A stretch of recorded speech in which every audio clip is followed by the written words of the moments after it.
I think that really was kind of a indicator to me, like what adoption was. Right. I think I had not processed it yet at all. Yeah. And yeah. so, That there's well, many there's a times. choice in There's a it. choice. Yeah. Yeah, there's a choice in it. Well, here we are again. Another episode of Inside Transracial Adoption. Today has been an extremely cool day. I feel like today, since we're recording a little bit ahead, today we actually released a trailer for Inside Transracial Adoption. So those who are listening today have already heard 2 episodes, seen the trailer. But it's been awesome to see the feedback on the trailer. It's been a lot of fun. Yeah. See that coming in. And we've been going through kind of like a crazy month because we've had my sister Sarah back in town and her husband. Right. And yeah, it's always a time I feel like when everybody's together. So not only back in town, but living at the house. Yeah. So a lot of people in a small house, a lot of adults in a small house. Yeah, exactly. Because I'm the only sibling not in the house. Right. Yeah. Which is pretty crazy. Yeah. So we've been over there a lot. Yeah. A lot of interesting arguments, a lot of back and forth, but a lot of fun too. Yeah. Yeah. I think it's definitely made me think a lot. Yeah. Well, even though there have been some arguments and lots of emotions sometimes, it has been really fun though. Yeah. That as you guys are all becoming adults, that you actually like each other. Yeah, absolutely. And that it brings joy to my heart when you just text and say, "Hey, is everybody going to be home tonight? Let's hang out." Yeah. And so that's kind of feels like a parenting win to me that my adult kids like each other. Yeah. Well, I think it is because I remember growing up, you would say things about that, like, you're going to want your siblings when you're older, or like, there's all, and not even just you, but just in general, there's all these phrases about, you're going to want that sibling relationship later. And now I feel like now that we're there, it's actually becoming really true. Yeah. I think I used to say to you guys, one day Dad and I are going to be gone, and you're the only connection that you're going to have to this life, each other. And so it feels nice that you guys at this point like each other. But too many more of those arguments. Well, I think what will be interesting is actually watching it go from everybody living in the house to everybody having their own places and then congregating. Yeah. I think that will probably lessen some of the living tension because everybody's too old to live together at this point. Yeah. Yeah. When Sarah and Christian are in town, and then Zach and Jack, who are both, Zach's an adult, but Jack is almost an adult. Yeah. It's too much. Too many adult personalities. I tell you, how did I raise like 5 kids with all huge personalities? Oh, yeah. Ginormous. Yeah. It's a riot every time. I feel like when we were shooting the documentary, that was when some of it came out as well. Some of those kind of just strange personalities, and Micah on the back end who's kind of disconnected. Yeah. Yeah. Yeah. Yeah. And it's interesting because I feel like over the past month of Sarah being back, I've thought a lot about like a lot of attachment things. Like I've thought a lot about that relationship and the value of that relationship in a way that I think it took me a while to get to. There was a sense of pushing her away. Yeah. Because you're like, she can't be a part of this world. Well, yeah. And in some sense, not wanting her to know about that part of your world. Yeah, pushing away. And then also, I think feeling like I was becoming more of an individual and less of a family person. Like just trying to almost going through my own kind of like angsty kind of part of it, where it was just like, it was less about family and more about me. Yeah. That makes sense. Yeah. And I think it's also like an awareness of like the pain. So like the attachment pain, even though I wasn't conscious of that's where it was stemming from, I feel like as I got older, I became more conscious that I didn't want to attach to people. Yeah. So even though I didn't know why I didn't want to attach to people, I knew that I did not want to be attached to people, whether it was like friend groups, family. I just felt very individual. Yeah. Which is probably different from how I was as a kid, like a kid. Yeah. Yeah, no. Sarah also, like she was the people pleaser. Yeah, it's true. Very driven, as you are as well, but in different areas. Yeah. The straight A student. Let me find everything I can be interested in that mom and dad are interested in. Yeah, it's true. Yeah. And so that, I think, was hard. And now it's almost like you guys have reversed a little bit. Well, yeah, because now she's independent. Yeah. Yeah. Yeah. And I think that definitely had something to do with it as well, because I've always been so outside of everything. Yeah. You know what I mean? All my interests were never in line with our family. So I think I've always been a stretch for the family. Right. Versus... Well, you're in a stretch for the family. Well... But in your mind, you were... Yeah. Yeah, but also as the oldest, I kind of was a stretch for the family. You know what I mean? I would say in some degree. It's not that it was always bad. I think you could have the same thing in a biological situation, too. Which is where you have, like, one sibling, especially an oldest sibling, who is just different. Yeah. And I think sets a different tone. Yeah. And I think that was also the case. And also makes a lot away from Micah. Yeah. Because Micah's also a little bit different. Yeah. And so that's kind of nice to see now on the backside of it. Yeah. I also wonder, too, we've got 3 biological kids in the middle. So Sarah was the academic. Zachary is the athlete. Right. And where your dad has a bum knee and heart, so he can't be an athlete, but has huge interest in in athletics. So they have always shared that. Yeah. So I think for you, there was somewhat of a pushing away of, well, Sarah and Zach have their thing. Yeah. But then Jackson comes along. Yes. And he's also very different. And so it's probably been, I wonder if in the past 3 to 5 years, it's been good for you to see, there's a biological kid who's different too. Absolutely. Yeah. I've always felt more of a connection with Jack.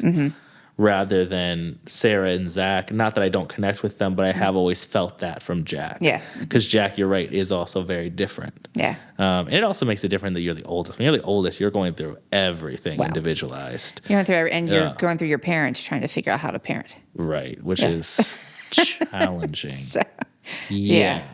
Man.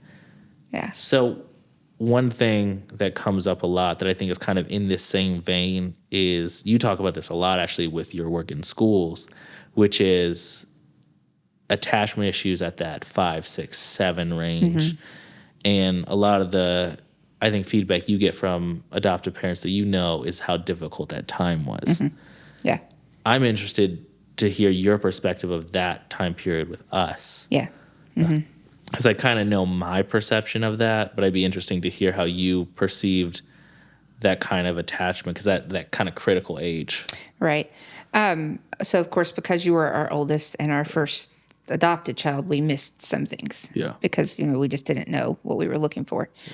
But, you went from being Mr. Happy, life of the party as a toddler to around 6-ish, I think. Yeah. Just the anger starting to come out. Yeah. I think you were 7 when you tore up your adoption papers. Yeah. You found them and shredded them. I actually found those recently. Oh, wow. Yeah. No way. Yeah, we kept them because I don't have any other paper. Yeah. So they're original. Yeah. But, I just found those recently. Is interesting. But, I think that you obviously have ADD tendencies, and the normal toddler to early elementary school behavioral issues that a lot of kids would have. Yeah. Throw the ADD on top of that, learning disabilities. Yeah. You had that brain injury when you were 5. Yeah. And so we just had a lot of behavioral issues that we just saw as behavioral issues. Yeah. Looking back now, obviously there was a lot of attachment. Yeah. A lot of acted out, a lot of, I can say now that you're 25, like he started at that age trying to push us away to prove that we didn't love him, kind of thing. To prove you weren't thinking that at 5, 6 years old, but it definitely was a lot of that happening. Yeah, a lot of that going on. Absolutely. Yeah. And one of the biggest challenges of that time was my birth mom having another kid. Yeah, you know what I mean. That was a huge challenge at that time, because I think that was, for me, I consider that my light bulb moment. I think I had not really considered adoption that deeply until knowing that she had another kid and kept her. I think that really was kind of a indicator to me, like what adoption was. Right. I think I had not processed it yet at all. Yeah. And so, that there's Well, there's a choice in it. There's a choice, yeah. Yeah, there's a choice in it. And I think that's an uncomfortable, hard reality that I think all adopted people have to face. Right. Is that whether it was by force or by choice, those are the only two ways kids can end up in adoption. Yeah. And that's hard. Yeah. I think it's important, too, to say why you even knew that, because some people would say, why are you telling this to a 5-year-old? Yeah. But we started with an open adoption. Yeah, exactly. And so you knew her, you knew when she had your sister. Yeah. And then her life circumstances changed and she moved across the country. Yeah. And we never closed the adoption, but it just became impractical to have Well, it also became kind of impossible. Yeah. And so it's just like... I guess impossible is a better word than impractical. It's kind of both. And it was... There's a mutual thing that we know has to happen inside of open adoption. And I think that same challenge that, Micah has or anybody, or a lot of the adoptions that we've seen, I think in our kind of community, whereas that it's just if you don't have a very eagerness to openness on both ends, it just doesn't work. Right. Got that when we went to adopt Micah, one of our first things to her was we are completely open to an open adoption. But when he gets to an age where he remembers you, we have to see that there's equal effort being put into the relationship. And if you're not in that place, we can always open it later. Yeah. But it's very difficult. Yeah. The child really suffers when it's shut after they remember things. Yeah. And I agree with that. I think that it adds to the complication. I don't really think it's anybody's fault. No. And I think that that's another hard reality in the adoption world is that it's like it might have been messy to not have to have kind of like an open and shut adoption, but the complications that my birth mom was experiencing led to that, and also the reality that we were in caused that. Yeah. It's just everybody kind of had the odds stacked against them in our situation with open adoption, and nobody got to really win. Right. Yeah, and that obviously led to more attachment issues because you've said to me often, it's like she left me twice. Yeah. And so that obviously compounded your attachment issues. Absolutely. Yeah. Yeah. And I think that really started to hit home at 6 to 7. Because that's when I remember anger starting. That's when I had all those issues with depression, too. Yeah. I had very young issues with depression, which was weird. Yeah. But it was that 6, 7, 8 range where I was really struggling with I think you were around 6 or 7 when Jackson was born. Yeah. So that was probably the first, well, he was our last biological child, but probably the one that you remember the most. Yeah. And so that was probably kind of difficult. Yeah, that's true. I didn't even think about that. That would add to the complication. Yeah. Yeah, it's interesting. A lot of small moments add to it, and then you just can't really tell until the end. Right. And not to do this because this could turn into a whole nother podcast, but it's This Is Us. You know what I mean? Yeah. It's exactly what This Is Us gets into. Yeah. And now that I'm watching it for the first time, I'm seeing that. Yeah. The more that I watch the show and they do kind of the history, all the episodes kind of work together, and you see how every little moment added to it, it actually really helped me realize, oh my gosh, there were a lot of little moments that I remember that were adding to these feelings of feeling detached. Yeah. And then there were also the little moments that helped undo it. Right. You know what I mean? There were little steps that you and Dad took. There were steps that I took. There were moments that I had with Sarah and Zach and Jack that all also led to being able to kind of heal and try to attach. Right. And that show does an incredible job of depicting all of that. Oh, yeah. That show, it's funny to me that you're just now watching it because I was eating it up as it. Yeah. But I think, I just think you weren't ready yet. I could not watch it. I tried, actually. I don't think I've ever told you this. I tried to watch the first episode, and I just was no, his whole thing with his birth father in the first episode, I just really knew already that I wasn't going to be able to go through that. Yeah. I couldn't finish it. I watched several seasons of it. Yeah. But then I got to a point where it's I can't make myself cry every week. Yeah. It is like that, though. I can't do that. It gets close. I'll finish it eventually, but yeah. Yeah. And I guess, I don't know if we should do a spoiler alert, but I think, so if you haven't watched it, you're going to find out some things about it real quick. But I think his relationship with his birth father and them telling the story of his birth father leaving him at the fire station and all the things that led to that moment was really helpful for me. Yeah. Because it's really hard, I think, in this situation to look at the history and how even just like me being placed for adoption had just so many other implications. Like there was so much that happened from the time my birth mother was born to the day that she took me to the adoption agency that all led to that moment. Right. Yeah. And I think that the show does a really good way of showing that. It shows that it's like it's just not one decision a lot of times, and even the decision to adopt and is that not no just one one wins. Yeah, like no one just wins. adopt. Someone said to us one time, adopt 100% of adoptions begin in death, the death of a relationship. Yeah, and there's no getting around that. Yeah, and so you can't sugarcoat that. Like no one in that situation wins. Yeah, and I like that show because I wasn't expecting it to do that. I like that show actually does a good job of showing that. Yeah. Because I really was not expecting that. Yeah. And I avoid adoption shows every time I can. Yeah. I was not expecting it to show that much depth around the adoption world. Yeah. So I guess that was a plug for This Is Us, even though it's over. But yeah, I mean, it's helped me kind of further dig out maybe reasons to detach, and then also why I'm interested more deeply in reconnecting too, and attaching. And I mean, go ahead. I was going to say, I think too, like when you were 10 is when we adopted Micah. Yeah. And we tried to, and I still don't know if we were wise in the way we handled this, and if it added to your attachment issues, or if it was just how things were. But we tried to make you very much a part of his adoption. Yeah. I remember asking you, do you think we should do an open adoption? Because I didn't want him to have this healthy open adoption. Right. And then you did not, and like all of these things. And in the end, very different stories. Right. But your relationships have kind of been the same with your but we every step of the way we were just like, we're going to do this, and this is the point that we're going to do now.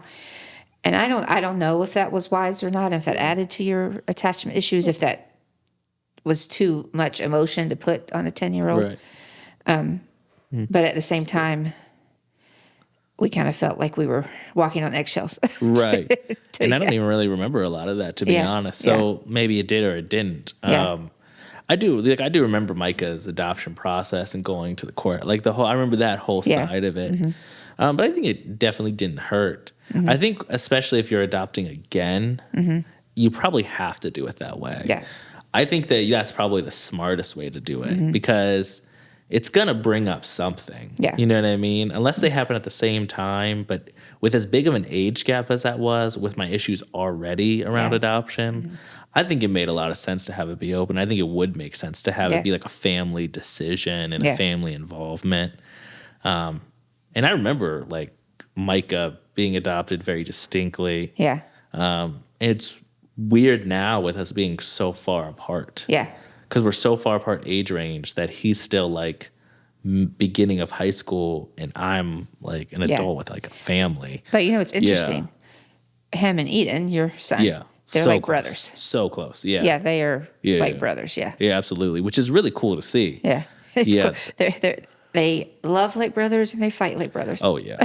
Well, Eden's a fighter. Yeah. Well, I'm constantly telling Micah, Eden's acting his age. He's 3, and you're acting his age. Yeah.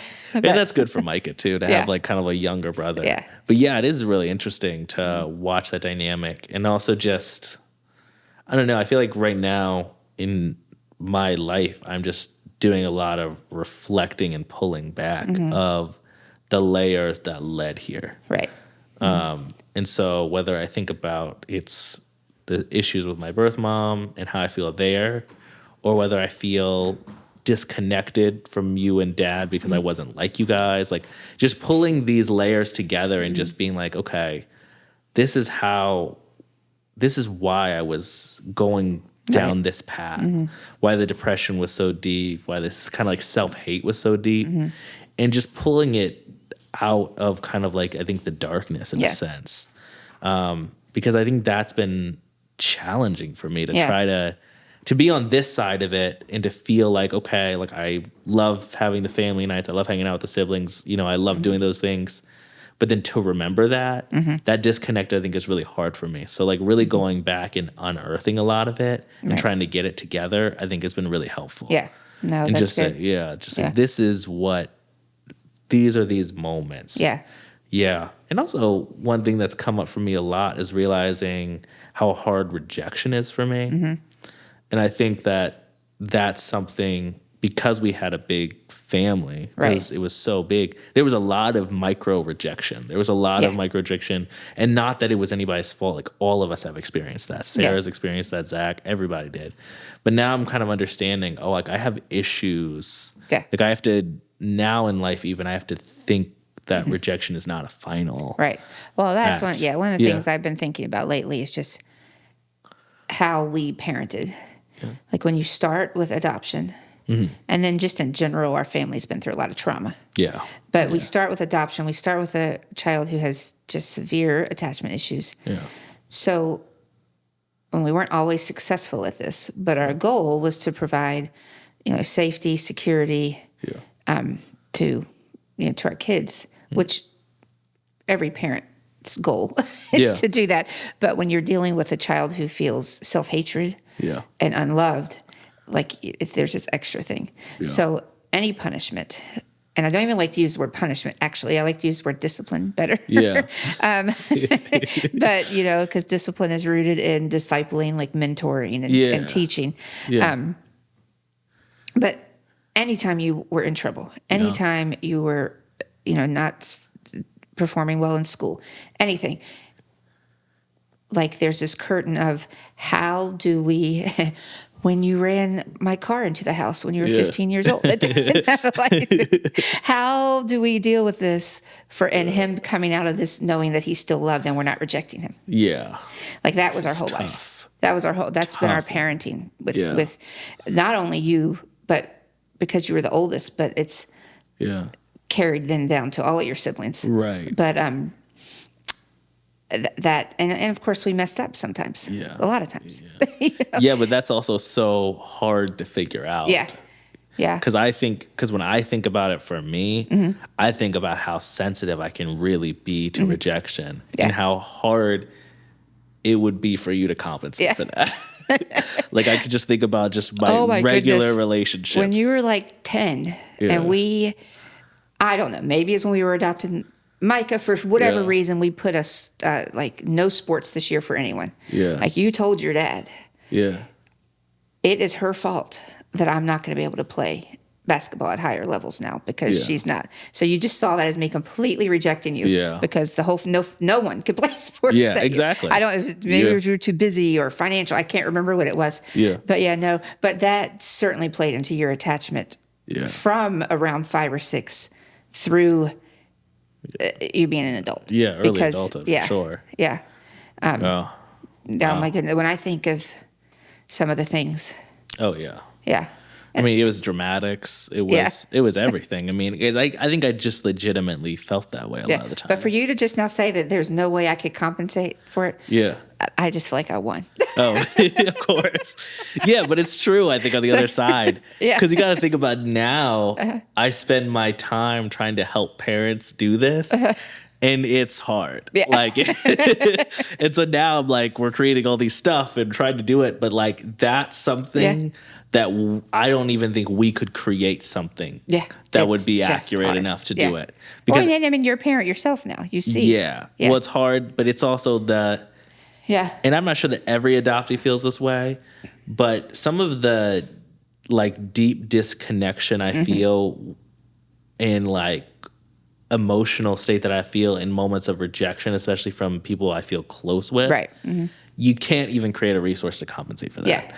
Like it's something that you almost actually this is a great way to there's a book called You Don't Look Adopted by another adoptee named Anne Heffron, and she talks about in her book how what she needed from her like romantic partners was for them to just say, I love you and I won't leave you as many times as possible.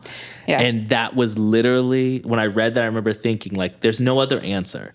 Like I would have just needed to, no matter what was going on, I would have just needed to hear that like 10 million times a day to be able to process the idea that any form of rejection, any form of no was not a form of abandonment or rejection. Well, I say that in the guide. That, adoptive moms take the brunt. Because I don't know why dads get off from this, but adopted kids are mad at the mother figure. And so adopted moms get the anger. But I said, that's actually not a bad thing, because a mom like no other will take it and take it and take it and not leave. Yeah, absolutely. And so, we've had these talks before. I just remember one of our huge fights one time, and me just saying, Isaac, you're not going to win. There's not one thing you can do that's going to make me reject you or turn away or not love you. And that, I don't know, maybe men can't handle that. I don't know. Who knows? No, that's not true. But I just, like, that was a pattern from early in your life. But, the ADD, the head injury, the academic issues, none of that helped. Because, like, we were constantly, you were in trouble, or, like, oh, my goodness, the work that it took you to learn how to read. And, like, you were never in trouble for academic things, but it was hard. Like, it was just a lot of stress. And so I just think that, like, that didn't add to your attachment. It doesn't help to always feel different. And I think that's how I felt a lot growing up, so it got harder and harder. And now as an adult, it's nice because I get to find my tribe of people who are the same way. And now, like, a lot of things make sense. Like, you know what I mean? It's like every entrepreneur has those stories of being, like, terrible in school and issues. And, like, it's kind of nice now. But at that end, it did only add to it. I was just talking to a mom today, giving some guidance when she has a child. And she was just saying, like, what do we do to get them through the academics? I was like, look, I don't know what to tell you to do today. But I can tell you, all of this matters only for this academic time in their life. Absolutely. Teach them the tools to survive in life. And they're going to survive. He's going to be a leader. But it only matters for this time. When you're in that, you have a hard time seeing that. And for adopted kids, when your parents have a hard time seeing that, it just compounds the everything. Pressure. Compounds the pressure. And I think that's why it tends to be that adoptees go down almost, and I'm sure there's more than two, but two main paths, which is that they're either the best student in the world or they're just like a severe troubled student. And there's in between, but rarely. It's I mean, it's true if you do all of the research that ADHD and I don't even know what to call them, like neurodivergent type things that have to do with impulsivity run in genetically in adopted families. So absolutely. I mean, that's many times why you're in the situation. And it's an impact of trauma, right? It's like a trauma response. And so I mean, when you talk about adoption reform, that is something we knew nothing about. And we're not even warned about. And I think that is on the front end much. I mean, we went through this 25 years ago, so maybe it's better now. But I mean, it's definitely a little bit better, but there's still so much to be done there. I mean, it's definitely still a touchy, I think, subject for a lot of people. I think it makes it harder, but good. And I think the light at the end of the tunnel is what most people miss, because you're right. Even I couldn't, as a child, couldn't see the light at the end of the tunnel, but I can't imagine as a parent how you would feel trying to see the light at the end of the tunnel. It's a tough time. It's a tough time. But I think it's nice that there is the light at the end of the tunnel. I think that's one thing that a lot of people like just how you're talking about the mom who can't understand the academic issues, it is nice to know that there is another side, especially if you're going to kind of keep that same effort. And I think the tools that you need and the effort that you need to put in is a lot uphill, but it does pay off in the back end. Because I think if you wouldn't have kept trying to make it feel like you guys wouldn't have walked away, then I probably just would have been the one to walk away, right? And so then we wouldn't maybe have like the family nights that we're talking about now. Right. And so there are these kind of like little things that I think a lot of adoptees need that actually just kind of keep you in the game long enough to have the realizations you need to have to go through it. Because you just... Well, and it's interesting because I'm sitting here saying all this about you, but, we've got Micah coming up, and you forget. Like, it's still, like I'm still in the middle of it with him now. Oh, yeah. And I would like to think that I'm doing better. Yeah. But in the day-to-day, it's just stressful and hard, and you forget. You're tired. You're exhausted. Yeah, absolutely. And I would say that it's definitely better with Micah. Yeah. Like, even just visually looking at it, it is definitely better. Micah is a little different than I was, too. But, I mean, I think it's also nice that these conversations surround our life now. Yeah. Like, Micah gets to experience something completely different. And everybody in the family, not just you guys, is so much more aware of so many different complications in adoption. Yeah. Like, even just what Sarah said in the docuseries about just her experience and her never even thinking one time that I may feel abandoned. Yeah. It's like Micah's getting to grow up with the siblings having that perspective now. That's a good point. Yeah. And so it's actually really, I think, cool to see Micah's experience, because even though there is probably some struggle, it's much different because everybody's more aware. Right. And I think that's a sign of like progress and goodness. And we've always I feel like our family has always been the test lab for my ideas. So, we're just running all my parenting ideas through our family. But it is cool to see. Yeah. It is cool to see. And I want to go back. This is kind of on a side note, so we won't stick here. But, when we're talking about the, going through the issues, being in the thick of it, the academic issues, which are so common in the adoption world. Yeah. When you were around 12, we had you in academic therapies, and the therapist said to me one day, at this point, you need to switch gears and start training him in the tools to survive in life. Yeah. And we did that. Yeah. And never told you that that's what we were doing, obviously. But your high school was full of internships. Like, we got you in front of, from probably 8th grade on, what are the things that are going to teach him how to practically be a leader? Yeah. And how to, work hard. And I think that, the fact that what you're doing now is a product of that. Yeah. Yeah, absolutely. I mean, that change probably saved the day. You know what I mean? Yeah. That change, being a 13, 14-year-old intern, was something that changed how I thought about life. It changed a lot. Yeah, it changed a lot about my life. I learned a ton of stuff. You were around a lot of adults you shouldn't have been around. I learned a ton of stuff that I shouldn't have learned. Yeah. But it totally made me independent, made me think. Yeah. And also, a lot of that leadership stuff, I think, is true. I learned how to manage people very well. And that was something that I, not a 15-year-old, you know what I mean? When I was doing at 15, I had a a almost salary type job at 15. Yeah. And that doesn't usually happen. Yeah. So it actually still finished a pretty rigorous academic high school. I still did high school. But it took pressure off to say, we're going to teach you practically how to be a leader in life. Yes. Yeah. And I was able to, the areas where I wasn't strong, I was able to have more focused. Instead of spending money, I think, on academic tutoring as a whole, we got to have the math tutor that actually just pushed me through math versus trying to do the whole thing, trying to spend money to get me through everything. The things that I was good at, we could get there. Yeah. And the things that I was more interested in, we could get there. And the things that I wasn't, we could have more focus stuff. Yeah, which, again, in that season, when we were in the thick of it, added to your attachment issues. Well, yeah. Because it's I'm so visibly different. Oh, yeah. Well, that's been the whole time. We look back on it and you're like, oh, that made me who I am. Oh, yeah. I mean, I think the black sheep idea is literally so me, and it's kind of ironically me in a sense, because it's not only in the family, but it's the things and it's everything. Yeah. And now you're right, it kind of has come full circle, which has been nice to see, to be honest. Well, it's interesting because I, as you know, as a career, my heart has been towards students in education who don't fit in that box. Yeah.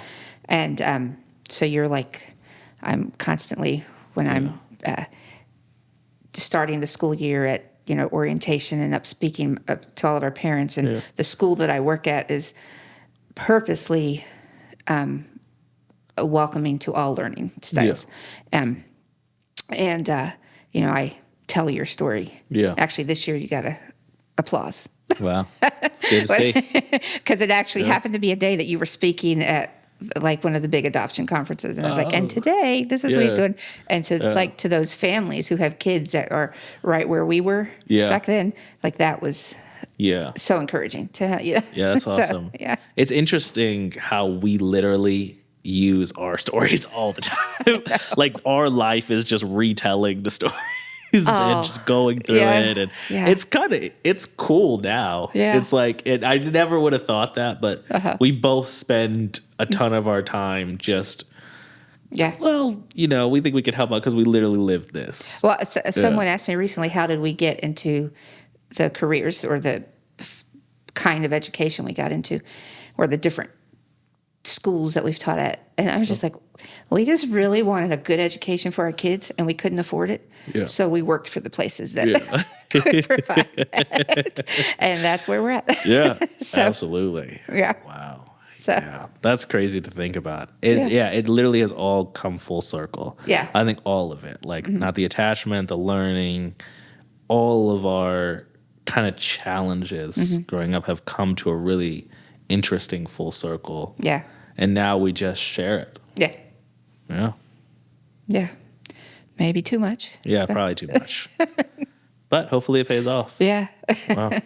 So, no, it does feel really good, and not in a build me up kind of way, but when we tell our story and you see tears in someone's eyes because you're like, if we can have success, then we can keep going. Yeah. And that does feel good. And I think it's the point. Yeah. Like from the guide to the docuseries to like now like making stuff outside of our experience too, and finding like, I spend most of my time now trying to find other people who have a different experience but in adoption to tell their story like this.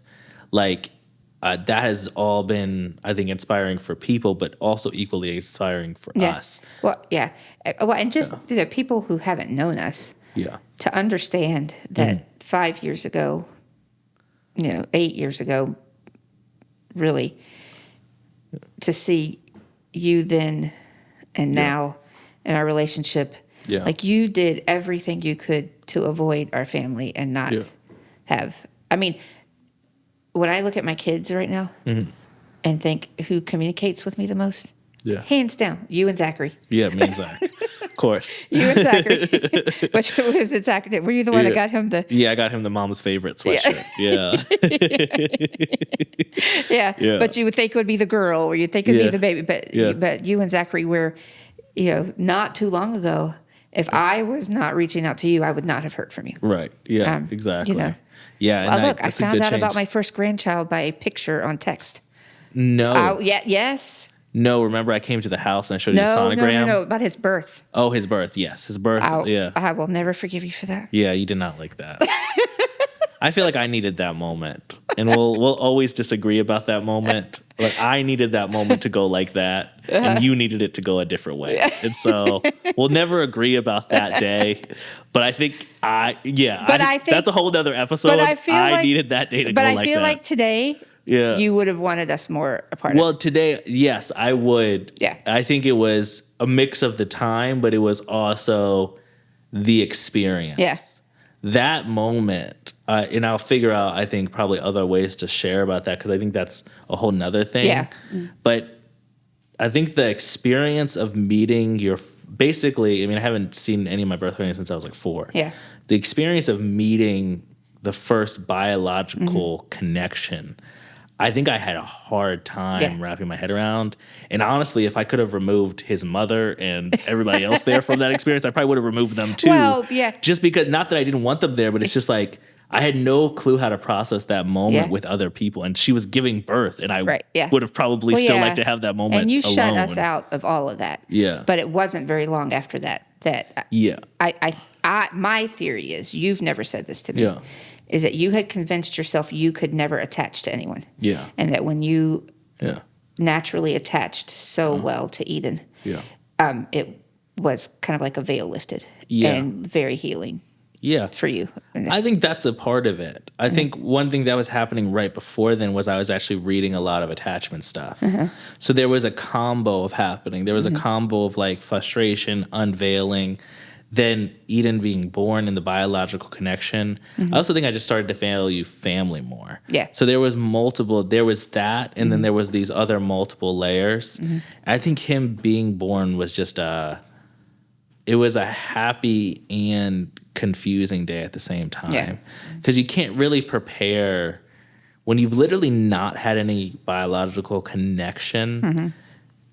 It's a weird day. Yeah. It's not even like it's not all sunshine. It's not all sadness. It's just like wow, this is a first, but it's a weird time to have a first. Yeah. It's a very uncomfortable time to have a first.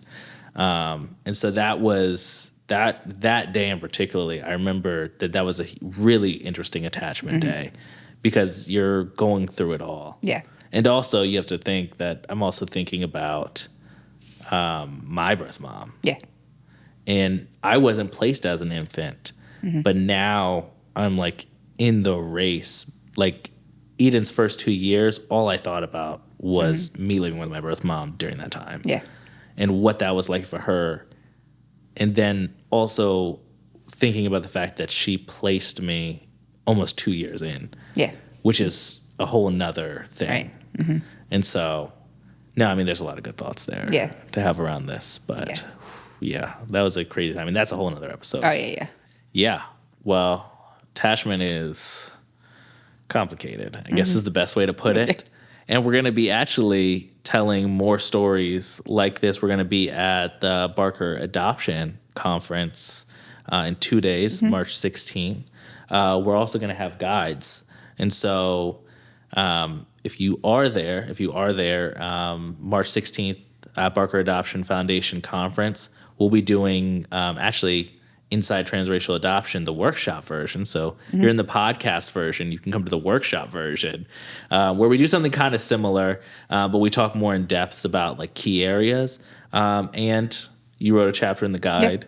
Yeah, and what did, just briefly, because I don't think you've ever actually shared this, share a little bit about like what you added to it. Sure. So my part of the guide was really just kind of a brief chapter that tells our story about what led us to adoption, and then just parenting a child with attachment issues, and just some practical things that we did as parents to kind of help him understand that we were never leaving, that we loved him, and that when we adopted, we committed to never, ever, ever leaving, no matter what. Yeah, so. It's great. It's really good. And we've done a bunch of other stuff with it. I think people really like it. Yeah. And so if you're at the conference, come check us out then. If you haven't read it already, you can get it right online. And so you can get the guide today if you haven't already. And you can come to Barker and watch us talk together, get it there. Yep. Yeah. Thanks so much for listening.